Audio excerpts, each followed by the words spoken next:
Նիկոլ Փաշինյանի հատիկ առ հատիկ հեշթեգի տրամաբանության մեջ գործող գլխավոր դատախազ Աննա Վարդապետյանը հերթական հայցադիմումն է ներկայացրել դատարան։ Այս անգամ արժե նախկին падգամավոր Ռուբեն Հայրապետյանին պատկանող Սևանում գտնվող հարսնաքար համալիրի վերաբերյալ։ Հայրապետյանի եւ նրա ընտանիքի դեմ մեկ այլ հայցել կա, ենթադրյալ ապօրինի գույքերը բռնագրավելու պահանջով, որն այժմ դատաքննության փուլում է։ Հետաքրքիր է, որ հարսնաքարի դրվագն առանձնացրել են եւ գույքը խլելու հայցը ներկայացվել է հարսնաքար ՍՊ-ի եւ ոչ թե Ռուբեն Հայրապետյանի դեմ։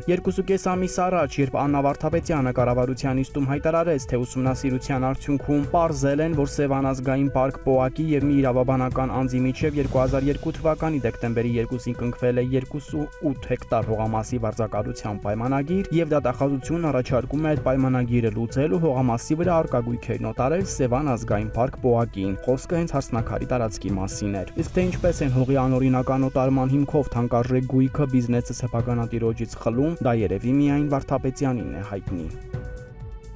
Արցախի պաշտպանության բանակի նախկին հրամանատար Սամվել Բաբայանը, որ վերջերս ասել էր, թե հունիսի 7-ին սպասվող խորհրդարանական ընտրություններին մասնակցել-չմասնակցելու մասին կհայտարարի մարտի կեսերին, իրականում ցանկություն չունի մասնակցելու դրան։ Նրա մտերիմներից մեկը մեծ հետ մասնավոր զրույցում անկեղծացավ, որ Սիամոն լավ գիտի, որ ինքն ընդունելի չէ ոչ արցախցիների, ոչ հայաստանցիների շրջանում, սակայն եթե խնդրեն, որոշեն, որ ինքը պետք է խաղի մեջ մտնի, որոշակի խոստումներ տան հետագայի հետ կապված, ապա չի մերժի։ Վաղաշաբաթի ընտրությունների նրա մասնակցությունը շոշափելի արդյունք չբերեց եւ քաղաքական դաշտում հասկացան, որ կամանդոյիշին, եթե անգամ որպես անհատ կշիռ ունի, ապա էլեկտորալ առումով չունի։ Իհարկե խնդրելը եւ խաղի մեջ մտցնելը ենթադրում է նաեւ ֆինանսական աջակցություն նախընտրական ծախսերի հարցում։